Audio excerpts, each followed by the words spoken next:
لن ينال الله لحومها ولا دماؤها ولكن يناله التقوى منكم كذلك سخرها لكم لتكبروا الله على ما هداكم وبشر المحسنين.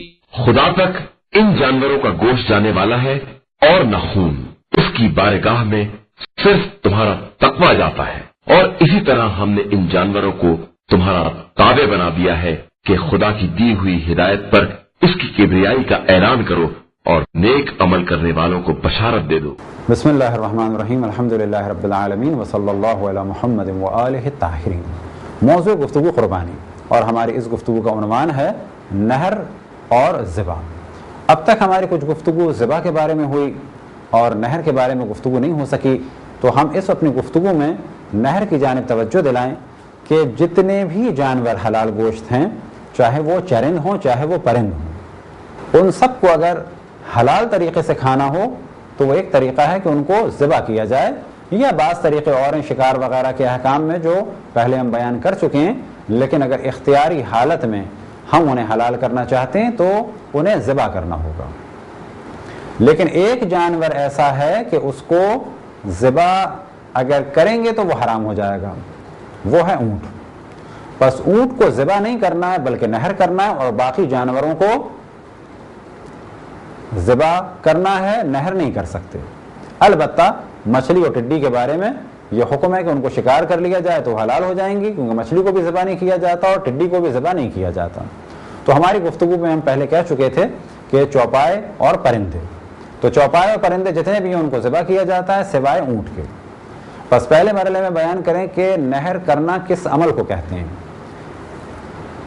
جانور کو ذبح کیا جاتا ہے وہ ہم پہلے بیان کر چکے کہ اس کی 4 رگوں کو کاٹا جاتا ہے، کھانے اور پینے کی نالی، سانس کی نالی اور 2 اس کے ارد گرد موٹی خون کی نالیاں جنہیں کہا جاتا ہے شہرک. نہر کس عمل کو کہتے ہیں؟ اونٹ کے سینے اور گلے کے درمیان ایک تیکون سا گڑھا ہوتا ہے،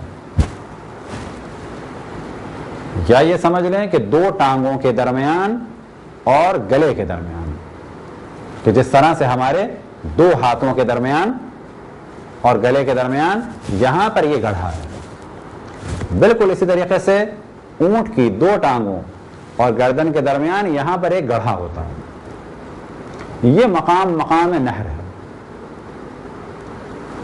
اور نہر کا طریقہ یہ ہے کہ اونٹ کو قبلہ رخ رکھیں، اور باقی وہی شرائط ہیں، قبلہ رخ ہو اور نہر کا کام مسلمان انجام دے، اللہ سبحانہ و تعالیٰ کا نام لیا جائے، اسی نام پر باقی رہا جائے. وہ ساری شرائط ہم بیان کر چکے ہیں.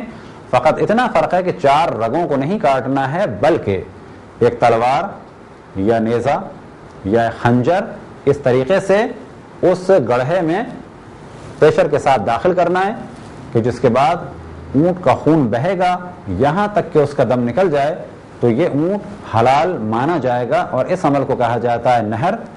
اور مختلف انٹرنیٹ پر جو ٹیوبز ویب سائٹس ہیں وہاں پر اگر آپ لکھیں نہر کا طریقہ تو وہاں پر نہر لکھیں، نہر کا طریقہ لکھیں تو وہاں پر آپ دیکھ سکتے ہیں کہ اونٹ کو کیسے نہر کیا جاتا ہے.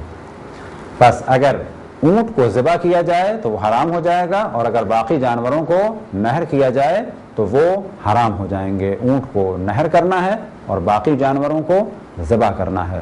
خداوند تبارک و تعالیٰ سے دعا ہے کہ ہم سب کو اپنی رسول اپنی حجتوں خصوصاً امام زمان علیہ السلام کی معرفت اور اطاعت کی توفیق عطا فرمائے. وصلی اللہ علی محمد وآلہ الطاہرین.